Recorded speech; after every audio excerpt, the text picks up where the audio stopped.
बारामतीकरांना आवाहन करण्यापेक्षा मी जेव्हा गावागावी दौरे करत होतो सगळ्यांच्या मनात स्वतःच एक आशा होती की दादांसाठी ह्यावेळेस स्वतःच येऊन तिथं चांगल्या टक्केवारीने मतदान करणार लोक.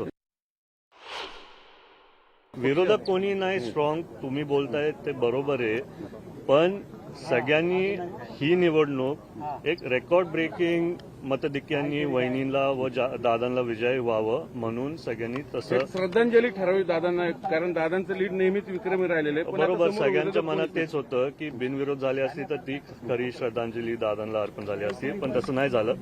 म्हणून यावेळेस गावागावी जाताना पण जिल्हा परिषद पेक्षा प्रतिसाद खूप लोकांचा होता. ते त्यांची भावना मला सांगत होते आणि दादांचं प्रेम सगळ्यांच्या मनात तसं दिसत होतं.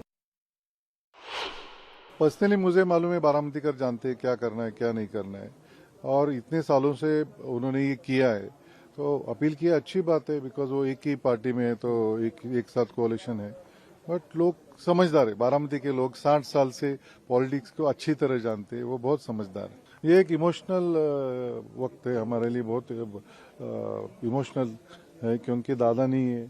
और कल वही बोल रहे थे कि साहब भी बीमार है तो वो भी नहीं आ रहे वोटिंग करने, तो दोनों तरफ से थोड़ा अलग ही माहौल है और इसीलिए आप जो भीड़ देख रहे हो उसका ही वो परिणाम है. लीडच्या बद्दल मी नाही बोलू शकत कारण वोटिंग किती होईल आपल्याला माहिती नाही. किती तुमचं टार्गेट काय, साधारण किती टक्के? नाही, पर्सेंटेज तो जास्तीत जास्त व्हायला पाहिजे, पण मला ऊन एवढं दिसतंय आणि सगळीकडून लोक येतील का नाही, थोडंसं अवघड आहे बाहेर गावाहून परगावाहून येणं उन्हामुळं. 40च्या वर टेम्परेचर आहे, पण मला असं वाटतं की 50-55 पर्यंत मतदान घडून आणावं लागेल, घडून आणावं लागेल. कारण बाय इलेक्शन असल्यामुळे उत्साह, कारण आतापर्यंत कुठंच भारतामध्ये बाय इलेक्शनला असं 60% वगैरे मतदान झालेलं नाही.